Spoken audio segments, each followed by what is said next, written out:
Facundo con Arrancamos, Enrique. arrancamos. ¿Qué tal? Buenas tardes a todos.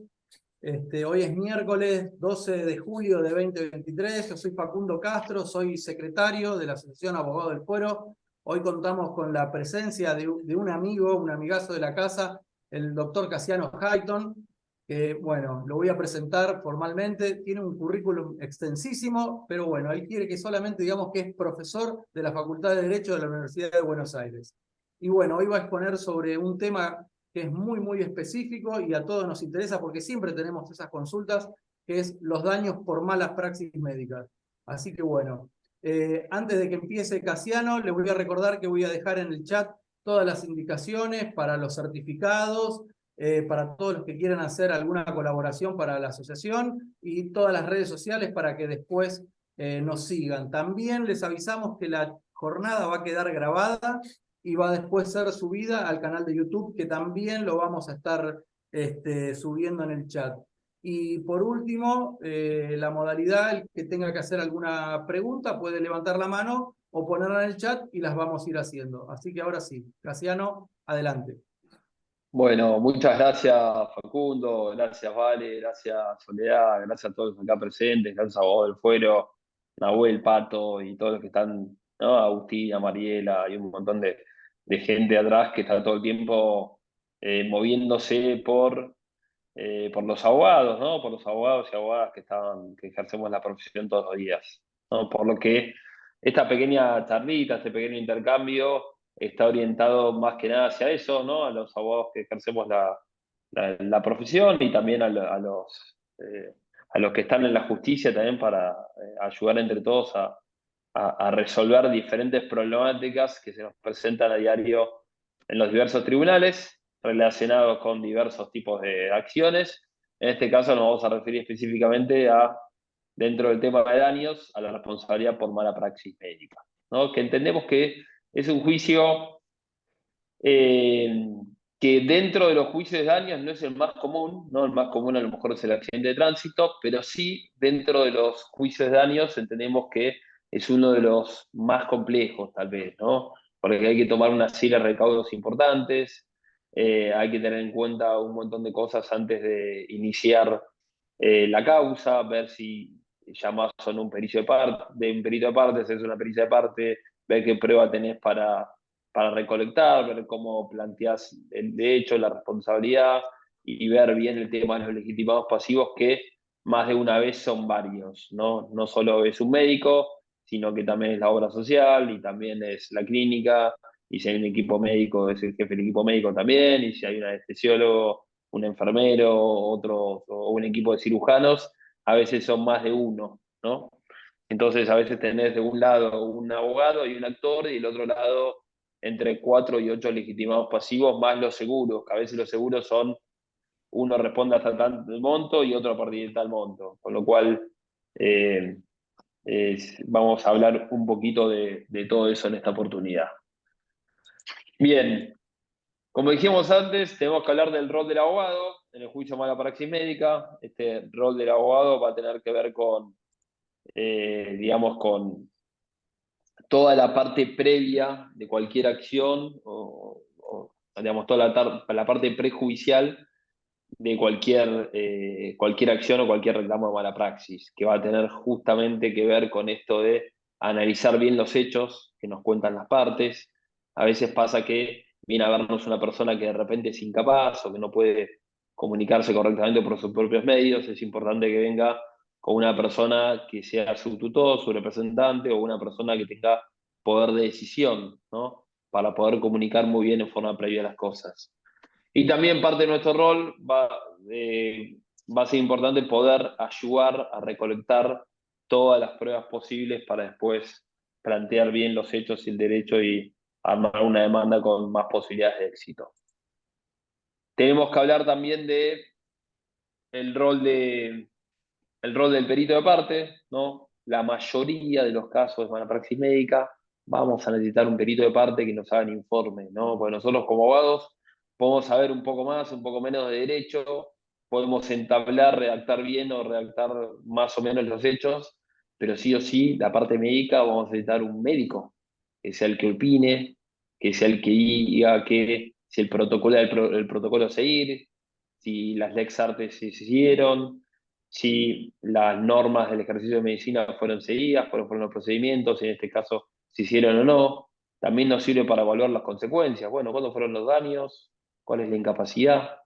¿No? Un buen informe médico nos va a determinar si hubo en principio mala praxis o no, y además cuáles son las consecuencias médicas y psicofísicas de este, digamos, de esto.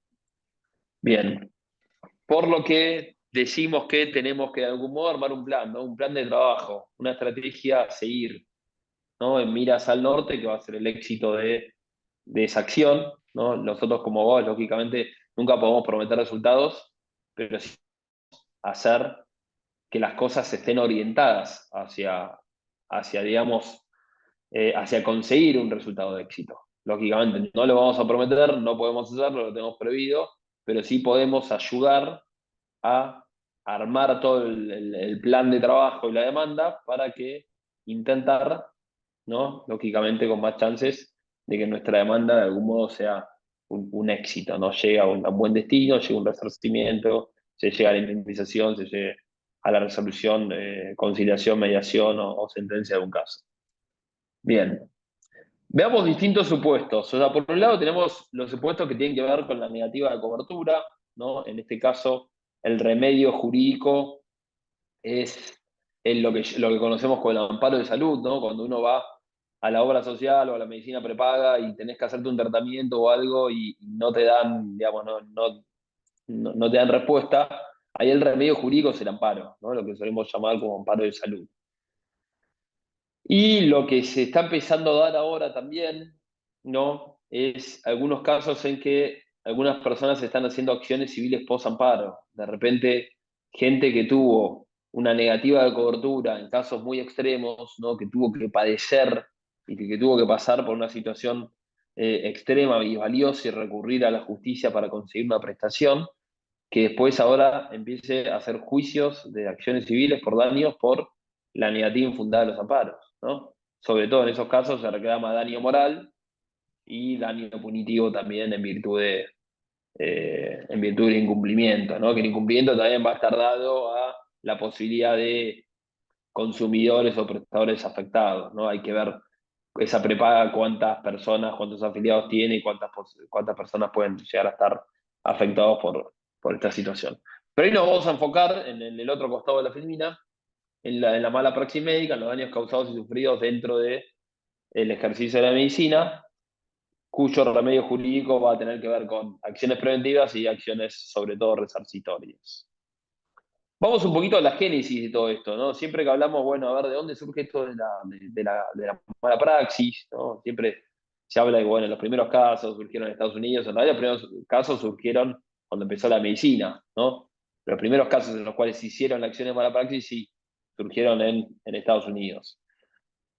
Veamos las causas. Hay causas que van a estar relacionadas más que nada con el paciente, va a haber causas que están relacionadas con el entorno socioeconómico y va a haber causas que están relacionadas con el médico.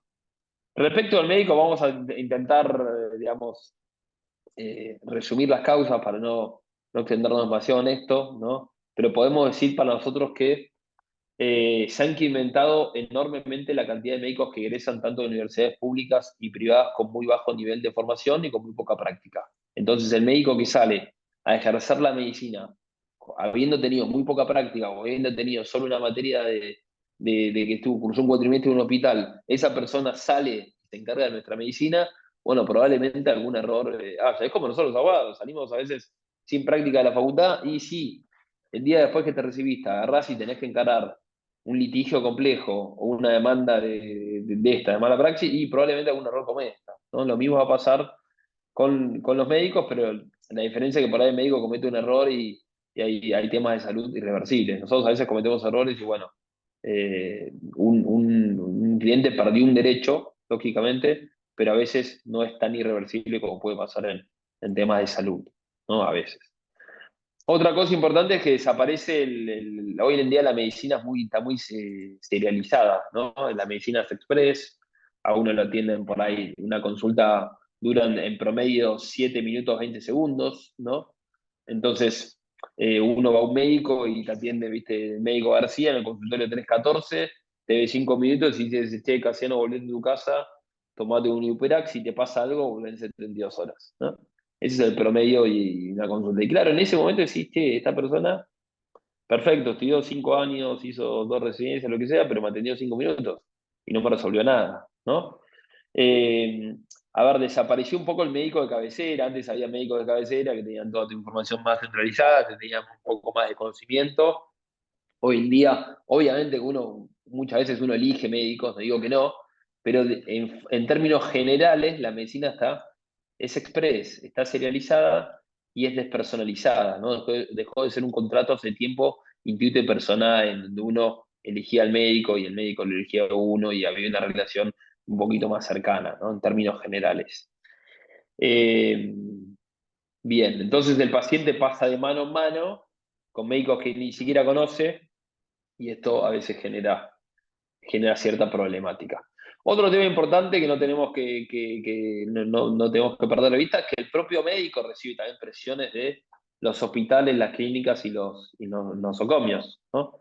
El propio médico recibe a veces un montón de presiones en el cual le dicen, bueno, te ubiqué 10 pacientes en la próxima hora. Entonces, si vos tenés 10 pacientes por hora, como dijimos, vas a estar en el promedio de los 6 minutos por consulta.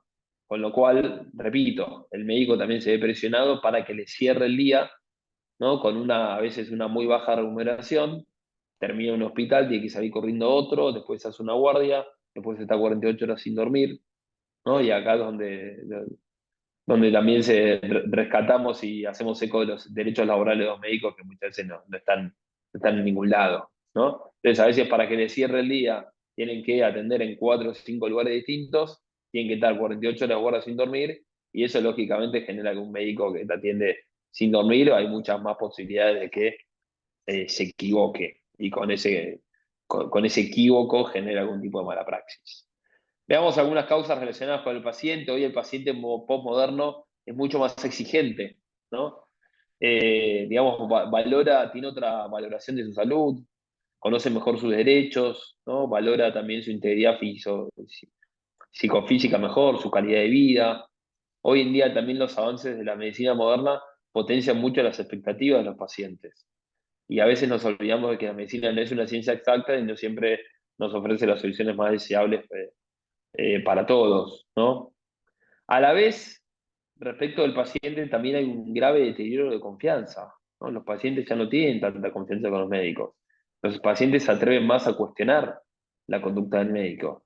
El paciente hoy llega al consultorio habiendo buscado en Google antes todos sus síntomas, todos los diagnósticos, habiendo automedicado o habiéndose bajado la aplicación de Doctor, ¿no? Para ver qué era lo que tenía, ¿no? Se saca una selfie, sube su selfie con el diagnóstico a una página y le sale un resultado X, ¿no? Entonces, claro, ese paciente llega y ya sabe todo lo que tiene. Entonces también se atreve más a cuestionar esto y esto complica a veces también la atención médica.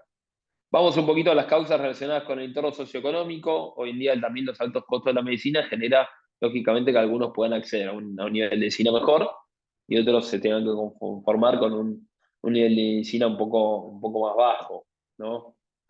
A su vez, con el desarrollo de la ciencia médica aparecen también nuevos artefactos como tomógrafos, artefactos nucleares, que traen nuevos riesgos, ¿no? Otro tipo de contingencias que tienen que ver con el riesgo y el vicio de estas propias cosas que a veces pueden ser riesgosas. Y a largo plazo, bueno, cuestiones también relacionadas con el entorno socioeconómico que tienen que ver con la ausencia de políticas públicas de salud, que genera que a largo plazo también puede haber menos medicina, peor medicina y más probabilidades de una peor praxis. Bien, obligaciones del profesional de la salud: tiene que asistir al paciente sin discriminaciones, tiene que prestar diligentemente sus servicios, tiene que seguir la Lex Artis, que son los usos y métodos o técnicas adoptados por la práctica médica, va a tener que seguir los protocolos médicos también, ¿no? Ante determinadas urgencias hay diferentes protocolos a seguir, por ejemplo, tomar la temperatura, mandarlo al laboratorio, sacar una radiografía, hacer determinados estudios, tener en cuenta ciertas pautas de alarma, seguir las normas deontológicas, ser diligente a la hora de hacer el diagnóstico, tener confidencialidad, ¿no? Guardar el secreto profesional. Hoy en día es muy común que la gente hable de sus enfermedades. Antes casi nadie hablaba, ¿no? Pero hoy en día se habla más. Bueno, eso obviamente no te exime como profesional de salud de ser, de guardar el secreto profesional. Realizar adecuadamente y conservar la historia clínica, obligación de informar, qué importante es esto, ¿no? La obligación de informar, muchas veces no se cumple, recién hablamos con Vale antes de empezar este Zoom, que los odontólogos nunca te dan consentimiento informado, ¿no? Entonces muchas veces lo que pasa con los casos de mala praxis con los odontólogos es que como no tienen consentimiento informado, son responsables aún por riesgos típicos, ¿no? Pueden ser responsables aún por riesgos típicos de diversas operaciones, como puede ser un conducto o lo que sea, un implante, por no informarte debidamente. ¿No? Hay muchísimos fallos al respecto, en los cuales cuando el médico no te informa, aún cuando sea un riesgo típico, hay responsabilidad eh, puede haber responsabilidad por mala praxis. Decimos que es una obligación de medios, bueno, en realidad esto es algo que está discutido, pero en principio siempre se habla de que la obligación del médico a la hora de curar, en el arte de curar, es una obligación de medios, sin perjuicio de que hay muchísimas obligaciones también de resultados, ¿no? Por ejemplo, que el médico te opere con instrumentos esterilizados, eso es lo que conocemos, es lo que llamamos como una obligación de resultados. También, si el médico tiene que llegar en tiempo y forma o en un horario determinado a una operación de urgencia, también esta es una obligación de resultado. Seguimos un poquito más.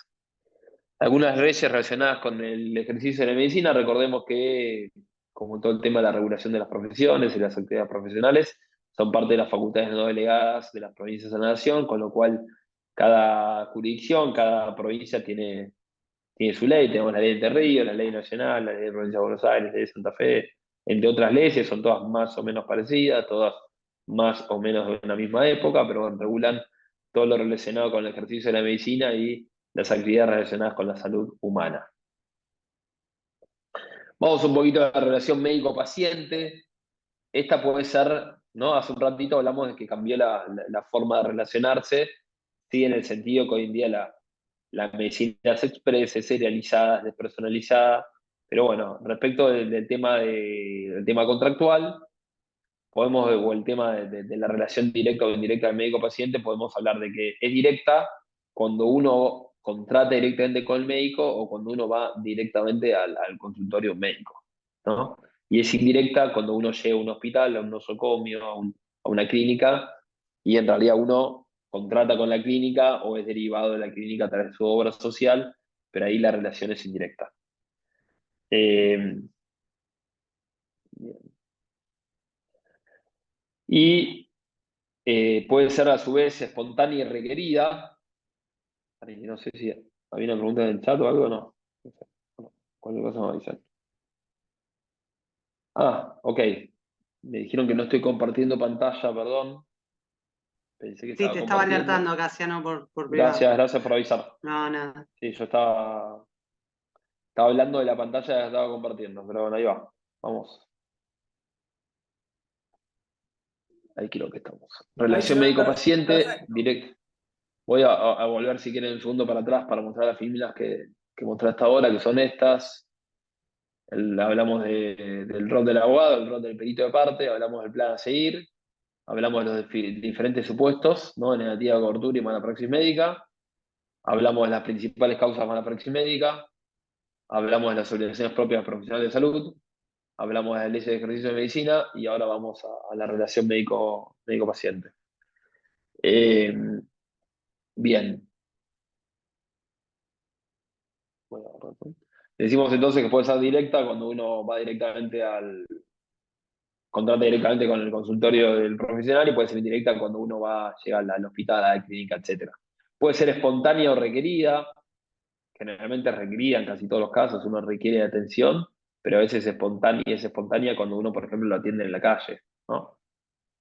Porque tuviste un accidente en la calle, entonces viene y te atiende directamente el examen o un médico está acá pasando por la calle, en ese caso es espontánea, o cuando uno es incapaz, ¿no? Y cuando uno está totalmente desmayado, por ahí respecto del paciente es espontánea y más allá de que puede ser requerida respecto del familiar o persona representante que lo requiere.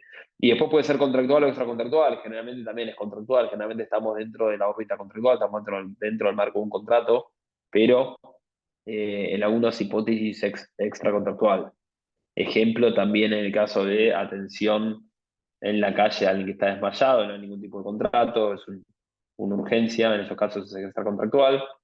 También lo es, eh, bueno, en realidad la Corte de la Provincia de Buenos Aires dice que era extracontractual cuando se atendía en un hospital público, ¿no? Porque decía que hablaba que un servicio de salud público, entonces no había un contrato. En realidad esto tenía que ver con una situación de que antes, ¿se acuerdan? Con el Código Belezano, hace varios años, la responsabilidad, la prescripción era de 10 años cuando era contractual y de 2 cuando era extracontractual. Yo entiendo que lo que quiso decir la Corte de la Provincia fue decir, bueno, con el criterio de que la salud pública es extracontractual, estoy achicando a 2 años la prescripción. ¿No? Entiendo que tiene que ver con ese tema. Pero bueno, hoy en día ese conflicto ya no lo tenemos, porque hoy la prescripción está unificada y es de 3 años para todos los casos. Con lo cual no hay que hacer ningún tipo de distingo.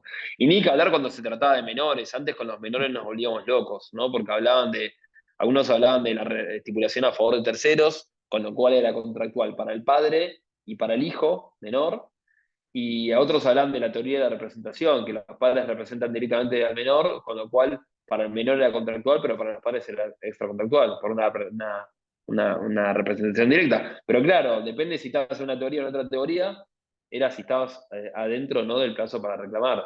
Todo eso, gracias al nuevo código, superamos esas viejas discusiones, si quieren jurídicas o de lo que sea. Bien.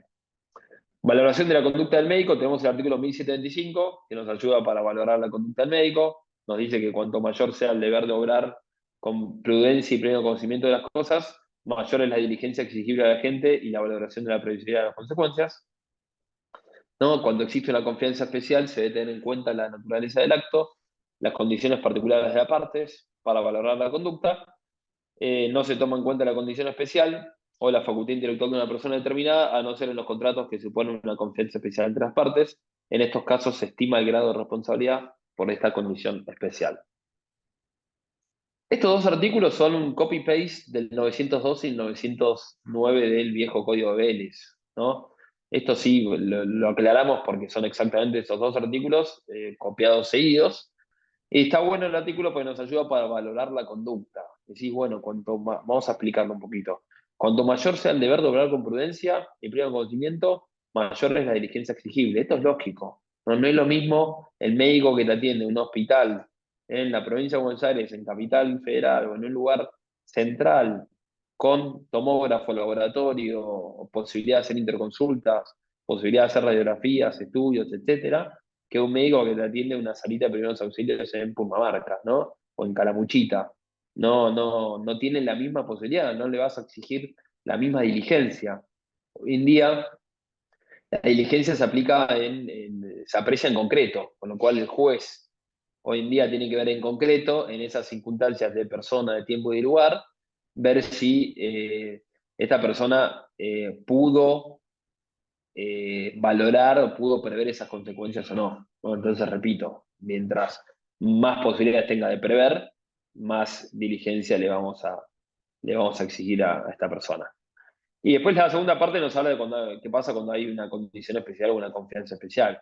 Bueno, en principio, cuando alguien tiene una facultad intelectual o facultad especial, no se tiene en cuenta, salvo que las partes la hayan tenido en cuenta al momento de contratar. Ejemplo, yo voy a ver al doctor García porque es un súper cirujano de rodilla y saco un turno y me dan turno para diciembre de este año y lo contrato y por ahí la obra social no me cubre, entonces me cobra un plus la consulta, lo que sea. Yo en ese caso lo tengo en cuenta por su condición especial, lo contrato por esa condición especial. Entonces sí voy a tener en cuenta esa facultad intelectual o esa condición especial de super cirujano de rodilla. ¿Por qué? Porque las partes lo estamos teniendo en cuenta al momento de contratar. Ahora, si ese mismo médico García me atiende en una guardia a las 3 de la mañana, en ese caso no voy a tener en cuenta su facultad especial, porque yo no lo estoy contratando por eso. Yo estoy yendo a una guardia a las 3 de la mañana y justo estaba García haciendo guardia, ¿no? ¿Me siguen la diferencia? Eso es lo que te está diciendo el código para valorar la conducta. Para valorar la conducta, tenés en cuenta o no esta condición especial solo si las partes la tuvieron en cuenta en el momento del contrato. Bien. Pasamos a la responsabilidad del establecimiento de salud. Lógicamente, los establecimientos de salud son responsables eh, por todas las actividades que se lleven a cabo dentro de su incumbencia, ¿no? Hay distintos supuestos. Generalmente puede ser responsable, puede ser responsable porque es garante de todas las cosas que pasan, pero a la vez, si la responsabilidad deriva de alguno de los médicos, es lo que llamamos la responsabilidad principal por el hecho independiente, ¿no? Y también puede tener responsabilidades exclusivas y propias en los casos, por ejemplo, de enfermedades intrahospitalarias, ¿no?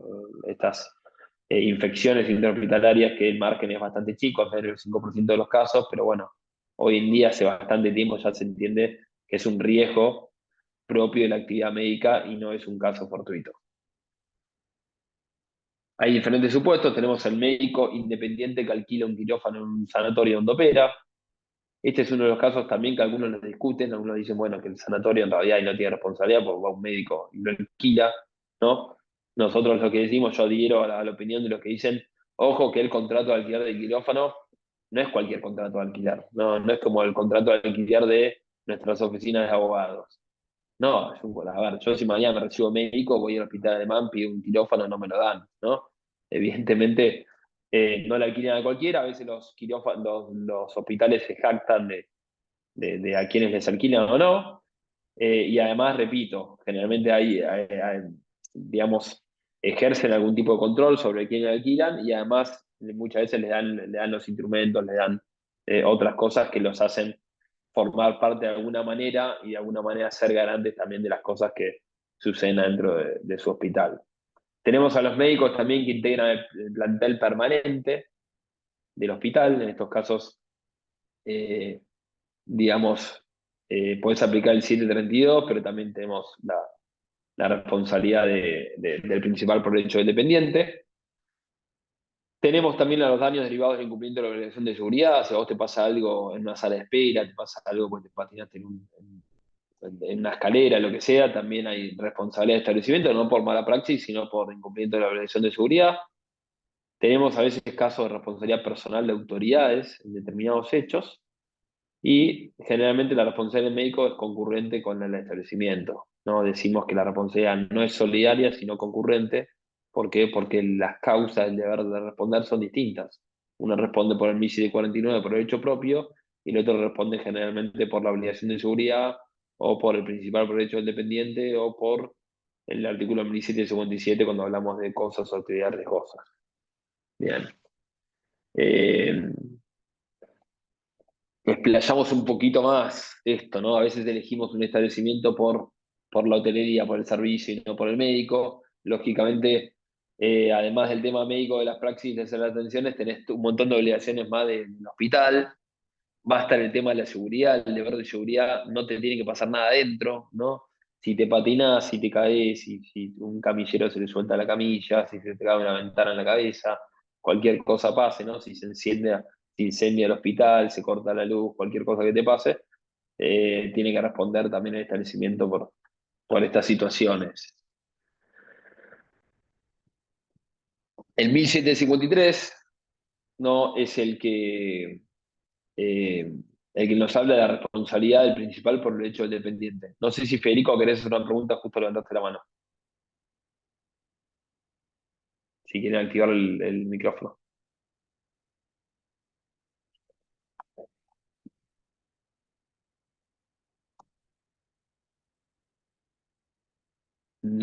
Federico Ferrari. Si querés preguntar ahora, si no, lo dejamos para el final, pero como quieran. Si quieren, activenle ahora el micrófono. Ahí estamos, perfecto, gracias. Dale. Y quería consultar que no entendí la diferencia de plantear el código en el caso de ir a una guardia que te atienda un profesional o elegir un profesional específicamente por las cualidades que tiene. ¿No habría un factor objetivo en ambos casos? No, a ver, en los dos casos la entidad, la clínica responde en forma objetiva.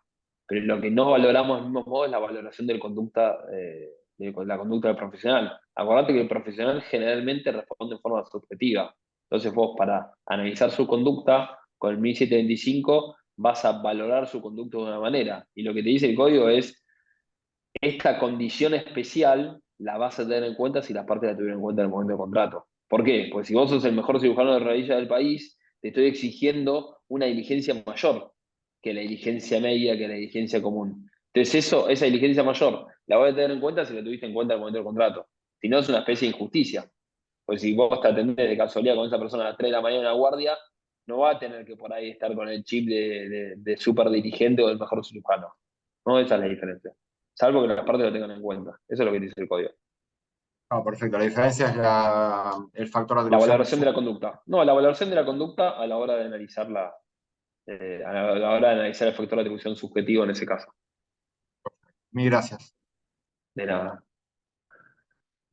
Eh, Seguimos un poco más, hablamos de la responsabilidad del principal por el hecho del dependiente. El principal responde objetivamente por los daños que causen los que están bajo su dependencia o las personas de las cuales se sirve en cumplimiento de sus obligaciones, cuando el hecho dañoso acaece en ejercicio o en ocasión de sus funciones, ¿no? Entonces, cualquier médico, cualquier enfermero, cualquier profesional de salud que cometa daños en ejercicio o en ocasión de sus funciones, va a haber una responsabilidad objetiva del principal, que sería en este caso la clínica, el establecimiento de salud, etcétera. Tenemos también el equipo médico, ¿no? Muchas veces intervienen muchos profesionales. Si esta actividad es coordinada, conjunta, puede ser que esté bajo la dirección, coordinación y supervisión de un jefe del equipo médico, ¿no? Frecuentemente los equipos médicos se componen de un cirujano jefe, dos auxiliares, un anestesista, un hemoterapeuta, un cardiólogo. Generalmente el anestesista, el cardiólogo y el hemoterapeuta tienen responsabilidad de esa parte, ¿no? El anestesiólogo responde por su anestesia, ¿no? Y generalmente estos tres no son subordinados respecto al jefe. Pero con el resto sí, cuando hay un equipo médico, lo que puede pasar es que el médico responda también eh, digamos, por incumplimiento de deberes de coordinación, supervisión, etc. En el equipo médico tiene que haber una participación efectiva de varios profesionales en el arte de curar. Hay generalmente una coordinación de esfuerzos. Está la presencia de alguien que va a ser el responsable, el jefe del equipo médico. Eh, y el equipo médico, como dije, tiene que organizar, coordinar, dando órdenes, instrucciones de supervisión, ¿no? Puede ser que responda en forma directa por inobservancia de estos deberes de coordinación, instrucción y supervisión, ¿no? Más allá también responde por el hecho de los integrantes siempre y cuando el daño haya sido causado durante la intervención quirúrgica, ¿no? O sea, si hay un daño causado por otro profesional que es coordinado por él, hay también una responsabilidad. Hay una especie de obligación de seguridad sobre los actos que él pueda supervisar o el que él pueda advertir. Después, si una persona del equipo médico en un postoperatorio comete daños, ahí ya, digamos, si ya cesó el equipo médico, la conformación del equipo médico, ahí sí ya no habría en principio responsabilidad del jefe del equipo médico. Es contractual la responsabilidad del equipo médico cuando existe un contrato previo entre paciente y jefe o entre paciente y todo el equipo, y es extracontractual cuando interviene sin contrato previo o con un contrato inválido. Repetimos, las obligaciones del jefe del equipo médico son la de organización del equipo, la coordinación de órdenes e instrucciones y la supervisión. Por otra parte, tenemos al grupo de médicos. A veces pasa que hay un grupo de médicos que te atienden que se supone que están todos en igualdad de condiciones si no hay jefe de equipo médico, ¿no? Si no hay ningún jefe a cargo, en este caso la responsabilidad es colectiva del grupo médico. A veces pasa que no puedes determinar como paciente de dónde proviene el daño, ¿no? Te atienden 5 médicos juntos, no sabes exactamente quién fue el que cometió el error, o a veces pasa que te atienden en diferentes momentos, ¿no? En ese caso, podés aplicar el artículo 1761 que nos habla de autor anónimo, ¿no? Si el daño proviene de un miembro no identificado dentro de un grupo determinado, responden solidariamente todos sus integrantes, salvo aquel que demuestre que no ha contribuido a la producción. Este artículo es muy interesante, porque si en tu historia clínica figuran 5 profesionales, vos evidentemente no sabés quién fue. Pero esta norma te permite imputar a todos, ¿no? Responsabilizar a todos, y ellos son los que tienen la carga de la prueba de demostrar que no contribuyeron a la producción de ese daño, ¿no? Antes, ¿qué pasa? Sin un artículo 1661, uno tenía que salir a probar cuál era la responsabilidad subjetiva de algunos profesionales que te atendió, y además con la carga de que uno encima, cuando sucedieron estos hechos, encima uno estaba dormido con anestesia, ¿no? Del otro lado tenés 5 profesionales operándote, y vos mientras sucedían los hechos con la praxis estabas totalmente dormido. No solo sos profano, sino que no estabas ni siquiera en presencia del hecho.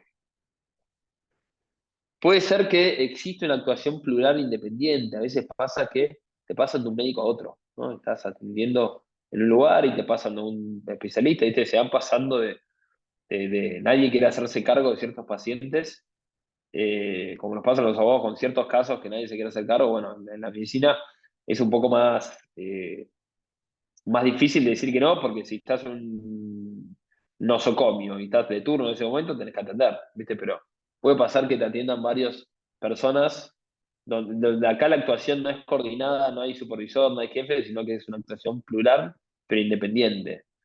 En estos casos también podrías aplicar el 1751 porque tenés determinada los profesionales que te atendieron, pero no sabes exactamente de dónde provino el daño, ¿no?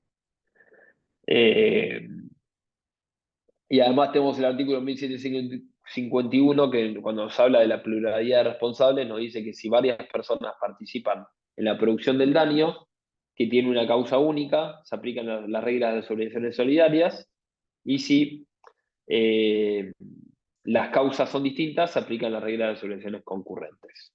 En este caso, en el caso de la actuación médica plural independiente, las causas serían distintas, pues serían diferentes momentos de atención, con lo cual se aplicarían las reglas de soluciones concurrentes.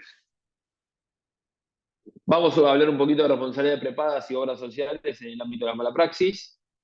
La verdad que las medicinas prepagas y las obras sociales toman a cargo la prestación del servicio de salud, ¿no? Ofrecen atención médica de distinta entidad y calidad a todos sus afiliados, y como contraprestación, lógicamente, van a recibir un pago periódico permanente de una prestación. En principio responde siempre frente a los afiliados, ¿no? Por el no cumplimiento adecuado de las prestaciones de salud de las cuales ellos mismos han comprometido. Acuérdense que las obras sociales son ellas las que eligen a qué médicos aceptan las cartillas, con qué entidades o con qué hospitales contratan, con lo cual la responsabilidad claramente es objetiva.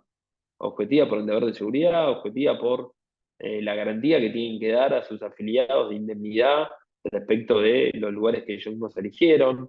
No, ellos mismos pueden, si un lugar no tiene buena prestación médica, pueden ellos mismos suspender los contratos, decirte que no vayas ahí, etcétera, ¿no? En principio, las reglas que responden. Hay un solo caso en donde se discute un poco más digamos, la responsabilidad, que tiene que ver con sistemas de prepagas que son totalmente abiertos, ¿no? Sistemas en los cuales hay sistemas cerrados, sistemas semi-cerrados o semi-abiertos, y hay sistemas abiertos. El sistema cerrado, vos te atendés con la cartilla esta y no puedes salirte de esa cartilla. Sistemas semi-abiertos, bueno, tenés ciertas coberturas que después te reintegran, que pueden estar por fuera de la cartilla. En un sistema totalmente abierto, uno iría a atenderse con cualquier profesional y después llevas la factura para el reintegro, ¿no?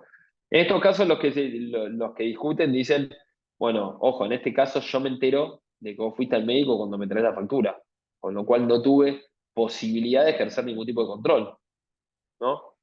Pero por otro lado, están quienes alegamos y decimos, no, bueno, vos por proponer este sistema, estás sabiendo que este es un riesgo típico del sistema que vos mismo estás proponiendo como opción, ¿no?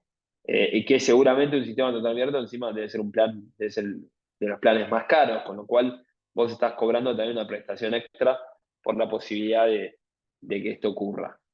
Pero bueno, es uno de los casos donde algunos discuten si hay responsabilidad o no objetiva de la obra social. En principio, en todos los casos, suele haber responsabilidad objetiva de la obra social. Un tema importante también con las obras sociales es que a veces te pasa con un cliente y te dice, ¿sabes qué? A la obra social no la quiero demandar, porque se portaron muy bien con mi abuelo, ¿no? Pero vos decís, ok, listo, perfecto, no lo demandamos, pero abogados, hagamos consentimiento informado y hagámosle saber que, pese a la recomendación del profesional de demandar a la obra social X, el cliente decide unilateralmente no demandarlo, ¿no? De manera de que si el día de mañana podría haber salido condenado, al menos nosotros no queda como una mala praxis nuestra. Bien, veamos un poquito de casuística, algunos fallos. Tenemos acá un fallo condenando la obra social, el deber de responder en forma solidaria por la pérdida del embarazo de la afiliada, toda vez que pesa sobre este agente de salud el deber tácito de seguridad por la eficacia del servicio de salud frente a los afiliados, lo que, analizado a la luz de la demora en la derivación, un centro de mayor complejidad, muchas veces pasa eso, ¿no? Cuántas veces pasa que las obras sociales de la preparan no autorizan, no responden, cuando más lo necesitan no están. Determina también su responsabilidad por el hecho del caso. Otro fallo condenando por la omisión al médico, ¿no? Queda a la vista el incumplimiento de las reglas del arte y la profesión, en tanto la médica demandada nunca solicitó los estudios detallados por el perito, ecografía mamaria y análisis bacteriológico para evaluar el cuadro del paciente. No lo hizo en el primer control, en el que evidenció la epidermolosis, ni en los posteriores. Otro fallo por error médico, procedencia de una acción de mala praxis, ya que a raíz de una deficiente intervención quirúrgica, cirugía de cadera, el paciente padece una discrepancia en longitud de sus miembros inferiores. Condena por infección contraída por el paciente, esto que hablábamos antes, ¿no? Esto de a veces las infecciones, a veces hay infecciones intrahospitalarias, aunque el margen sea muy chico, es muy poco porcentaje, pero responde igual digamos, el nosocomio en el hospital, porque hoy en día no es algo que se considera ajeno al riesgo propio de la actividad. Otro caso por falta de consentimiento informado, esto que hablamos al principio, ¿no? Digamos, las secuelas admitidas por el actor se produjeron como resultado de las intervenciones quirúrgicas a las que fue sometido. Y es evidente que si el paciente hubiese sido informado adecuadamente acerca de las posibles consecuencias, se habría hallado en condiciones de prestar o no el consentimiento de dichas prácticas. Máxime teniendo en cuenta que el cuadro que presentaba el accionante no es de urgencia, por lo que podría haber elegido vivir con esa dolencia en lugar de asumir los riesgos de la cirugía. O recurrir a otro tipo de tratamiento, realizar interconsulta, etc. ¿No? Entonces, acá está esto del consentimiento informado, que puede generar que el profesional o la clínica o la clínica respondan igual, aún en casos de repito, de riesgos típicos. Responsabilidad por caída del paciente, una persona que admitieron admitieron la responsabilidad del médico porque lo que decían es que el cuadro de esta persona postoperatorio requería una supervisión permanente, cosa que no se hizo. ¿No? La caída de la camilla obedeció a la culpa del profesional, quien debió resguardar al accionante de eventuales aconsentimientos a través de la adopción de medidas adecuadas de cuidado y vigilancia, y no basta con la escueta mención de que no existen protocolos que obliguen al médico a tratar al paciente, ¿no? Sino que requería simplemente de recaudos o diligencias básicas esenciales como fuese la vigilancia o observación. O sea, la persona no está en condiciones de quedarse sola porque tenía riesgo de caída en ese momento postoperatorio. Rechazo de demanda. Hay casos de rechazo, hay muchos casos de rechazo de demanda. Por evento inesperado e imperceptible. En este caso lo que dijeron es, se rechaza la demanda ya que la perforación de la tercera porción del duodeno que a la postre generó la peritonitis no se ha debido a una conducta negligente e imprudente, sino a un suceso inesperado e imperceptible por el cirujano. Bien, a tener en cuenta también casos donde puede ser que haya algún daño, pero si la conducta del profesional fue diligente, a lo mejor no hay mala praxis. ¿Qué hacemos ante los hechos de mala praxis? ¿no? ¿Qué hace el damnificado? ¿Qué hace el abogado? ¿Qué hacen los operadores jurídicos? Bueno, primero vamos a evaluar los hechos y las pruebas con profesionales de derecho y con algún perito de parte. Esto que dijimos al principio, la mayoría de los casos vas a tener un perito de parte, salvo en los casos por ahí de infecciones intrahospitalarias, o en los casos de incumplimiento del deber de seguridad, o en los casos de error médico, ¿no? Le tenía que amputar la pierna de la cama A, se la amputan de la cama B, en ese caso no necesita ningún perito de parte, directamente. O a lo mejor un caso de oblito quirúrgico, ¿no? Que es muy común también, que se olviden una tijera, se olviden se olviden gafas adentro del paciente. En esos casos, después el paciente empieza a sentir una molestia, se hace una ecografía, una radiografía y sale que tiene algo adentro. Y la historia de clínica surge que se operó hace una semana, evidentemente hay una presunción muy fuerte ahí de que tiene que ver con eso. Después analizar si es conveniente o no alguna medida preliminar de prueba anticipada. Hoy en día es muy común que las historias clínicas te las den, pero a veces no te la dan. A veces no te la dan y en esos casos tenés que, eh, tenés que secuestrarla, ¿no? Podés tomar alguna medida de secuestro. Hace poco nos pasó con esos centros odontológicos que parecen más locales comerciales que lugares de odontología, ¿no? Donde el cliente no sabía ni siquiera qué profesional lo había atendido, ¿no? Porque claro, fue varias veces en momentos distintos, en momentos diferentes, y los profesionales nunca se presentaban ni siquiera con su nombre, con su matrícula y con su número, ¿no? Lo fueron atendiendo 5 personas distintas, le hicieron un desastre en la boca, y después, claro, no tenías ni, digo, mala praxis de profesional sin profesional, ¿no? Entonces hubo que, ante la negativa expresa de dar la historia clínica, hubo que secuestrarla. Después, se puede o no intimar fehacientemente a los legitimados pasivos. No es obligatorio, pero una buena práctica a lo mejor es mandarles una carta de documento. Y bueno, mediación previa en caso de corresponder, depende de la jurisdicción, y después no te queda otra que las acciones judiciales. Hablemos un poquito de análisis económico también. ¿Cuántos casos de mala praxis quedan sin resarcir porque ningún abogado los quiere tomar, ¿no? Y porque a veces pasa que las chances de éxito son mínimas, ¿no? Entonces realmente vamos a transitar todo el proceso de 5 años de trabajo, testigos, alegatos, audiencias, etcétera, para que las chances sean mínimas. ¿El cliente quiere afrontar este riesgo? ¿No? Esta es una pregunta interesante y también que podemos hacer nuestro perito de parte. A ver, ¿cuántas chances le ves a esto? ¿No? Para que tanto abogados y actores hagan los análisis. El análisis económico del derecho siempre hay que hacerlo. El abogado que va a trabajar, ¿no? Nuestra hora humana de trabajo de horas y horas de demandas, alegatos, impugnaciones, audiencias, como el cliente que va a tener que transitar por pericias, operaciones con a veces más o menos chance de éxito. Estas cosas hay que hacer el análisis, ¿no? Bien. Veamos un poquito análisis probatorio.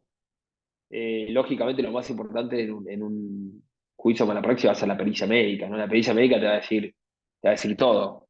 Te va a decir si hubo mala praxis o no, si siguió el protocolo médico o no, si siguió las normas odontológicas, las de Exartis, si en cuánto tiempo fue atendido, qué debería haber hecho, te va a decir la incapacidad residual, etcétera. Va a ser la prueba más importante. Tenemos pruebas que van quedando en el camino, ¿no? Hay órdenes de entrega de medicamentos, hay órdenes de estudios, hay muchos estudios que se hizo la persona, a veces hay 1, 2, 3, 4, 5 operaciones, a veces las operaciones y los estudios fueron en diferentes establecimientos. La otra prueba fundamental va a ser la historia clínica, o las historias clínicas. Con la historia clínica va a estar documentado, o tiene que estar documentado, todas las cosas que sucedieron con detalles de fechas, operaciones, diagnósticos profesionales.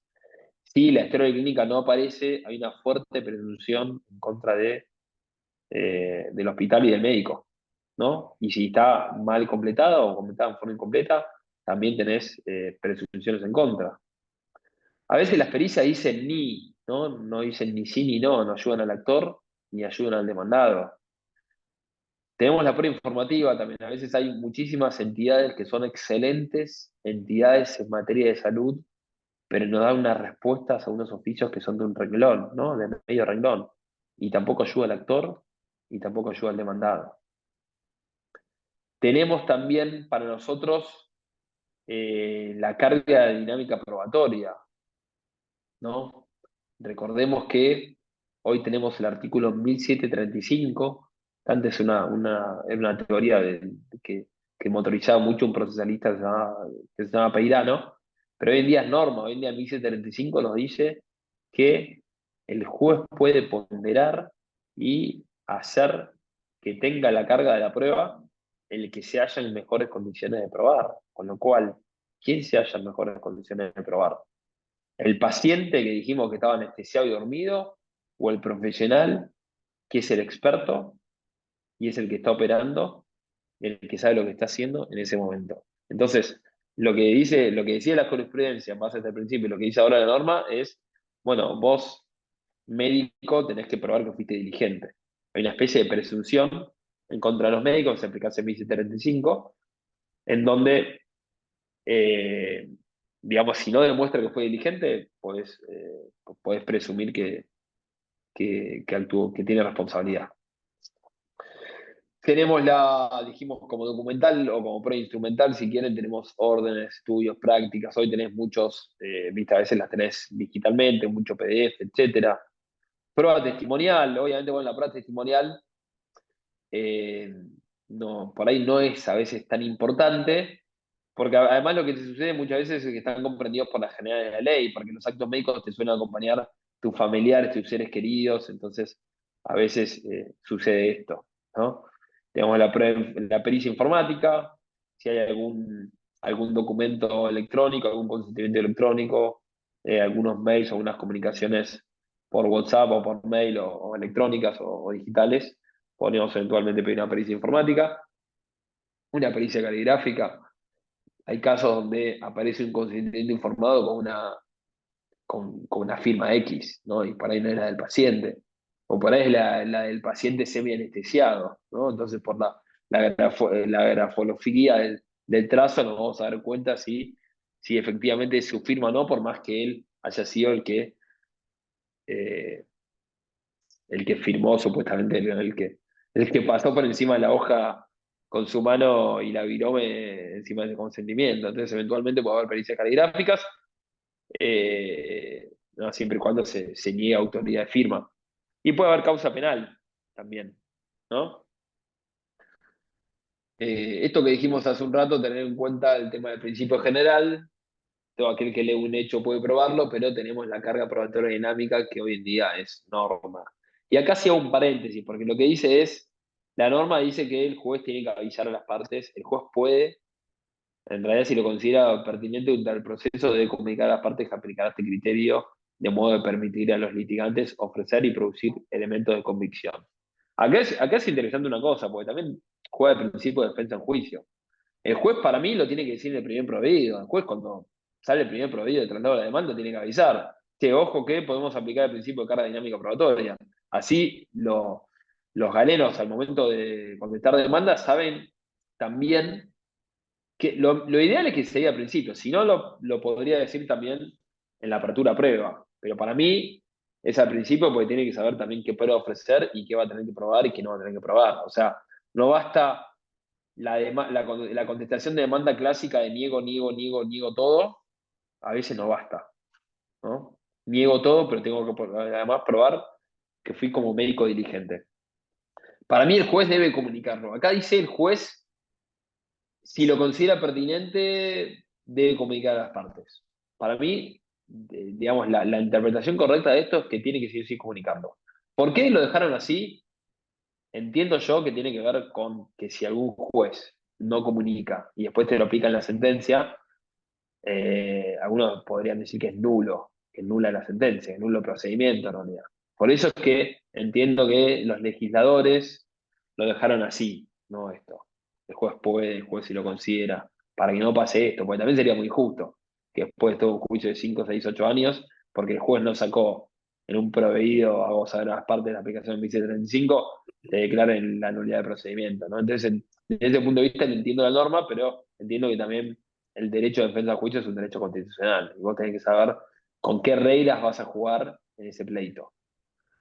Y por otro lado tenemos las prescripciones procesales, ¿no? Tenemos el 388 del Código Procesal, que si vos no presentás, no pones a disposición la documentación, no pones a disposición la historia clínica, no pones a disposición los libros contables para las pericias o lo que sea, vas a tener fuertes prescripciones en contra, ¿no? Cuando tenemos un documento en poder de las partes que no es presentado. Si hay Casiano, causa penal, sí. acá Janina Alderete está haciendo una pregunta justo ahora, que pregunta, Dale, sí, sí, adelante.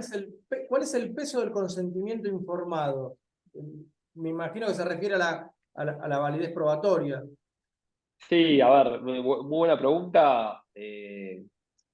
A ver, el consentimiento informado suele operar cuando fue realmente libre, digamos, realmente informado y realmente oportuno, ¿no? Cuando el consentimiento informado, que cuando vos estás con la bata ya yendo al quirófano, te vas a firmar, no es oportuno, con lo cual ya no es válido. El consentimiento informado, que es un glosario que te dice todas las cosas que van a pasar, y desde la A hasta la Z te puede pasar absolutamente todo las cosas que puedan pasar en la vida, tampoco tiene sentido, ¿no? El consentimiento informado solo suele operar respecto de los riesgos que médicamente se consideran típicos y que fueron, repito, oportunamente y libremente informados y debidamente explicados. O sea, muchas veces son pocos casos en los cuales realmente se demuestra, y además la obligación de mostrar información la tiene el galeno y la clínica en su caso. No es que no se presume nunca el consentimiento informado. Con lo cual habrá que demostrar cuándo se informó, qué se informó, en qué momento se informó y ver si eso está validado o firmado o no por el cliente, ¿no? A ver. Y que no constituya, lógicamente, a veces es un formulario que tiene un montón de cláusulas, lo que llamamos las cláusulas abusivas, o se aplica las reglas de lo dispuesto en los contratos de adhesión, ¿no? Es un formulario que vos te adherís y hay un montón de cláusulas que pueden ser consideradas abusivas. Con lo cual, repito, es válido siempre y cuando se cumplan todos los requisitos y solo respecto de las cosas realmente previsibles. Si hay causa penal, lógicamente tenemos delitos dolosos y culposos, hay supuestos de abandono de persona, hay supuestos que tienen que ver con que se viola el secreto profesional, hay casos de encubrimiento también profesionales de encubrimiento de los ilícitos de otros, y hay casos de ejercicios ilegales de la medicina, en realidad casos de no médicos, ¿no? Hubo varios casos famosos en los últimos tiempos de gente en realidad que no es médica. En ese caso, la mala praxis en realidad no sería médica porque no es un médico, ¿no? Sería un daño, una responsabilidad civil general, ¿no? Pero bueno, hay casos. En la causa penal vas a poder ser querellante, denunciante, vas a poder ser actor civil también en causa penal, si la jurisdicción te lo permite, depende de dónde estés. Lo que te va a servir es toda la prueba que se produzca en causa penal. Es prueba gratuita, ¿no? Utilizar los recursos del Estado, de la policía, de la fiscalía para sumar a veces un montón de pruebas que te puede llegar a sumar, testigos, pericia médica forense, informes, videos, etcétera. Toda la prueba al menos úsenla.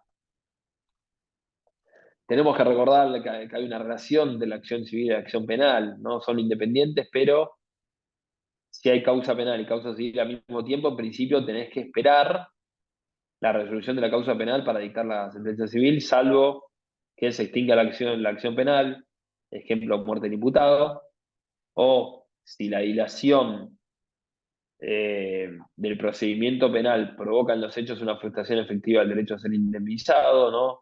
Hubo varios fallos de la Corte, caso Ataca, caso Zacarías, que fue el jugador de San Lorenzo que se había dañado en el vestuario de, creo, que Instituto de Córdoba.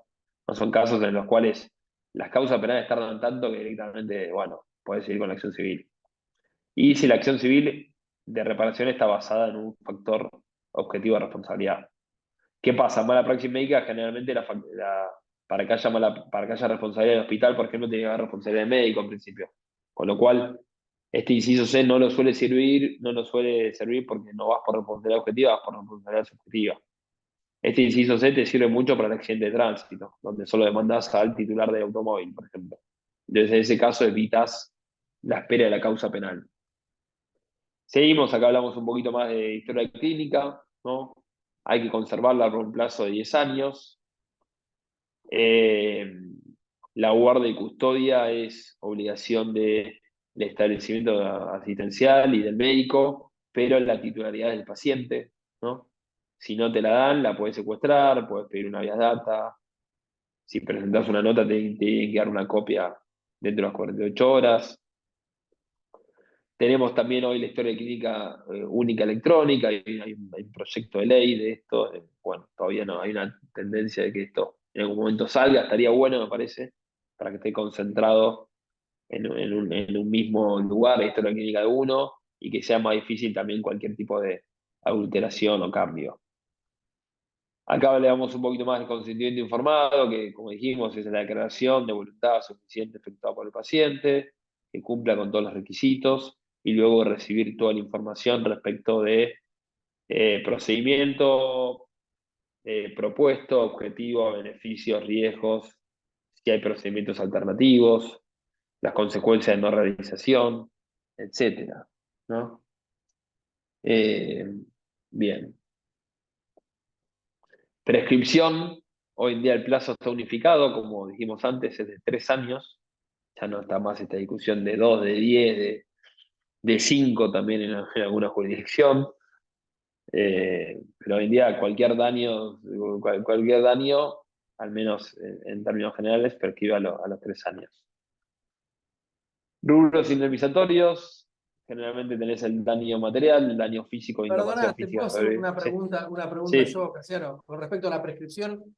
Ahí, sí, dale, volvemos a esa ¿cuándo? femenina. Perdóname, pero ¿desde cuándo empieza a contar el plazo? Desde por una operación, Bueno, por ejemplo. Porque, muy buena pregunta, Facu. A ver, desde el hecho seguro. Después tenés casos en los cuales podés decir, bueno, en realidad esto se hizo ostensible en tal fecha, no tuve forma de darme cuenta antes. Entonces hay veces en los cuales podés correr la prescripción en base a una situación en que la parte no se podía dar cuenta, era imposible que se dé cuenta, no era ostensible, con lo cual hay como diferentes una cirugía criterios. Claro. estética, por ejemplo. Bueno, la cirugía estética en principio te diría desde el hecho, salvo que sea imposible o que pueda decir Bien. que se hace ostensible. En principio, la norma es que desde el hecho, ¿no? Acá nos corremos un poco para ahí estamos acostumbrados al accidente de trabajo, donde decís, bueno, desde que se vio la prestación, desde el alta, es otros criterios respecto a la prescripción. Acá la norma es del hecho. ¿Podemos correr para adelante? Sí. Podemos correrlo cuando se hace ostensible, si es que no tuviste posibilidad de darte cuenta cuando, no, hay diferentes momentos. Pero en principio, la norma es que lo contamos del hecho, salvo estas excepciones. Gracias. Nada. Hay otra Rubros, pregunta en el chat. ¿La causa sí. penal suspende el plazo de prescripción civil? Bueno, muy buena pregunta. En realidad, la causa penal, si te presentás como querellante, sí suspende. Si no sos querellante, en principio no suspende. No, esa es la regla. Bien.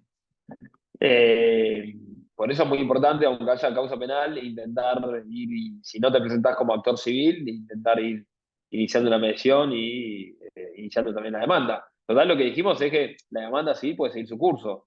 A lo sumo, lo peor que puede pasar es que se suspenda en autos alegar, después de los alegatos se suspenda la causa hasta que se termine lo penal.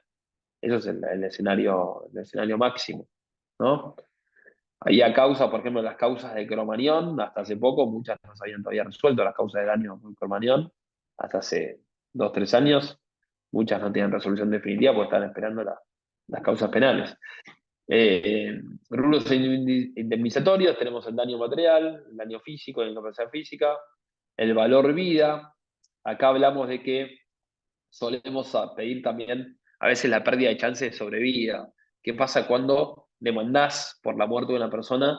Pero en realidad el médico a veces lo que sucede es que hay un error de diagnóstico, hay mala praxis, pero la mala praxis no causa la muerte. Yo caigo en una guardia a las 3 de la mañana, el médico se equivoca, vuelvo a mi casa y fallezco. Eh, en ese caso, entonces en ese caso lo que le preguntabas al perito, bueno, es verdad, en el caso de que no hubiese causado la muerte la mala praxis, ¿cuánto hubiese sobrevivido el paciente si le hubiese dado el diagnóstico correcto? Y a veces la sobrevida puede ser un mes, un año, 6 meses, ¿no? Entonces esto también se cuantifica. Es importante la sobrevida de un ser querido. Bien, lo podemos pedir en subsidio, si estamos discutiendo el valor vida o la vida. El daño moral, daño psicológico, incapacidad psicológica, lucro cesante, pérdida de chance, daño del proyecto de vida, si lo entienden como algo autónomo, daño estético, si lo entienden también como algo autónomo, costo de tratamiento, gastos médicos y farmacéuticos, que hoy en día está bueno porque los gastos médicos, farmacéuticos y de transporte, el código los presume. Si guardás todos los tickets, mejor, pero no es obligatorio ya guardar todos los ticketcitos, ¿no? Como en otra época a lo mejor te exigían, están presumidos. Bien. Tenemos casos de telemedicina hoy. ¿Cuántas veces te derivan la consulta por la aplicación, por videollamada? Bueno, empiezan a aparecer los casos también de mala praxis por videollamada, por telemedicina, por mala praxis por Zoom, por así decirlo, ¿no? Bien, aparecen también otros riesgos con las nuevas tecnologías. Empiezan a aparecer robots cirujanos, empieza a aparecer inteligencia artificial aplicada a las operaciones, y a veces acá hay dos cosas que se discuten. Uno que dice, bueno, en realidad acá el robot no tiene licencia médica, con lo cual no podría operar. Uno dice, bueno, en realidad el que está operando es el que de algún modo le da las órdenes al algoritmo, pero bueno, puede haber también otros riesgos nuevos.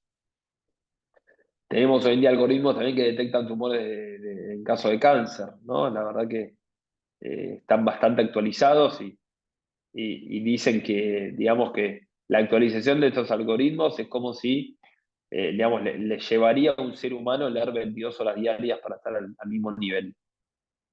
Bien, en estos casos aplicaríamos, en el caso del robot cirujano, el algoritmo, aplicaríamos los artículos 1757 y 1758, ¿no? Cuando hablamos de responsabilidad derivada de la intervención de cosas y de actividades riesgosas, ¿no? Entendiendo a estos algoritmos, estos robots, como cosas o como actividades riesgosas. O sea, hoy en día de legelata, digamos, aplicamos esta solución. Vamos ya llegando casi al fin. Asignatura pendiente, deuda pendiente de todos los operadores jurídicos, tema tiempos, ¿no? No puede ser que en el 2023 los juicios duren 3, 4, 5, 6, 7, 8 años. Esto no puede ser más, ¿no? Para todos los casos, para los civiles, laborales. Así que deuda pendiente de todos, que esto funcione un poco mejor. Algunas conclusiones: trabajemos más en la parte preliminar para disponer más de medios de prueba para la acción civil, detectar los cambios exponenciales de ejercicio en la medicina, necesidad de una legislación más específica que contemple nuevas realidades, reforzar el trabajo de prevención de daños y conflictos, mejorar procesos para un mejor acceso a la justicia y solución de conflictos, y aplicar equidad en los casos concretos. Muchas gracias. Quedan ahí mi mail y mis redes, y bueno, gracias especialmente a Abogado del Fuero por este lindo espacio. Si quieren, abrimos un momento de preguntas. Casiano, gracias a vos por la explicación excelente. El tema a mí me encanta, me apasiona, la verdad que espectacular. Y hay un montón acá de agradecimientos y de saludos para vos.